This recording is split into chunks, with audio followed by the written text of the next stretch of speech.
सभी को शुभकामनाएं। जैसे जैसे साल समाप्त हो रहा है और कल एक नया साल शुरू हो रहा है, क्या आप खुद को यह उम्मीद करते हुए नहीं पाते हैं कि अगला साल बेहतर होगा? साल का अंत हमारे जीवन में एक महत्वपूर्ण मोड़ बनाने का एक आदर्श अवसर है। जैसा कि हम साल के इस आखिरी दिन को बिताते हैं, यह क्षण एक चुनौती या यहाँ तक कि एक अचानक बोझ की तरह महसूस हो सकता है। मैं आपको एनोक नाम के एक व्यक्ति के बारे में बताता हूँ, जिसने अपने जीवन में एक महत्वपूर्ण मोड़ पाया।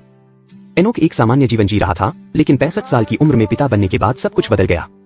उसने भगवान से पूछा कि उसके बेटे का नाम क्या रखा जाए, और भगवान ने उसे मेथुशेल नाम दिया। इस नाम का अर्थ है दुनिया पर भगवान का न्याय आ रहा है। यह एक संदेश था कि एनोक के वंशज नूह के समय में एक महान बाढ़ आएगी। यह केवल एक नाम नहीं था, यह एक चेतावनी थी, और एनोक ने इसे बहुत गंभीरता से लिया। सोचिए कि पिछले साल हमारे आसपास कितनी अप्रत्याशित घटनाएं, दुर्घटनाएं या आपदाएं हुई।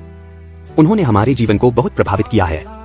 लेकिन जब हम इन क्षणों को चेतावनियों या जागृति के रूप में लेते हैं, तो वे हमें भविष्य के लिए बेहतर विकल्प बनाने के लिए मार्गदर्शन कर सकते हैं।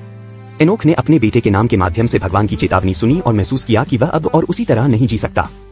वह क्षण उसके लिए एक महत्वपूर्ण मोड़ बन गया। उसने एक नई जिम्मेदारी लेने का फैसला किया और भगवान के साथ चलने का जीवन जीना शुरू किया। भगवान के साथ चलना का क्या अर्थ है? इसका अर्थ है उसके करीब रहना, उसके वचनों को सुनना और उसे अपने कदमों का मार्गदर्शन करने देना। एनोक ने उस मार्ग को चुना और इसने उसके जीवन को पूरी तरह से बदल दिया।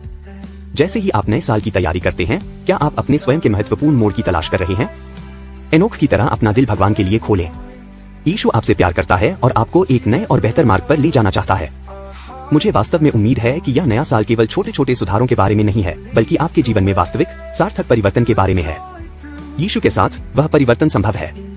यीशु के साथ अपनी नई जिंदगी शुरू करें। वह नए साल में आपका इंतजार कर रहा है।